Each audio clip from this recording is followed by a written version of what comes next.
Magandang araw po mga idolo. So nanginginig na naman kami ko. So halo-halo po yan. Na may isang katutak na prutas. Yan po ang prutas po niya na ito po. Langka, saging, ubas at saka hinog na mangga. Sarap yan mga magkunulo. Pang laban natin sa init. Mainit pa rin yan kahit na ulan na.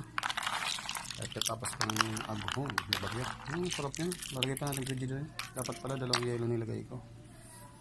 Kulang, ang dami palang nalagay ng prutas. Pero lagay na lang natin ito yan sa frigidaire para mas lumamig pa. Yan o. Sarap yan mga magkunulo. Naisip ko lang no. Iba po ang puno. Ang dami-dami magbunga. Pero ang dami pa rin nagbuto. Mga isda. Ang dami-dami mga anak.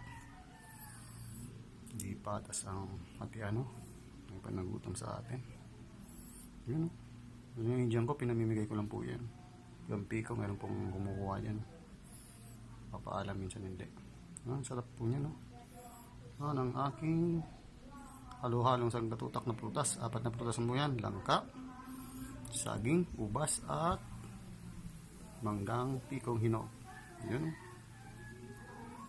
Ang bango niya mga idol, lalo na yung langka. Yung namoy sa kayong mangga. Yun yung nangoy, yung panawa tayo ngayon. Halo-halo natin. Yan, 4 na prutas lang, pero ang dami naman. Pang laban natin sa init.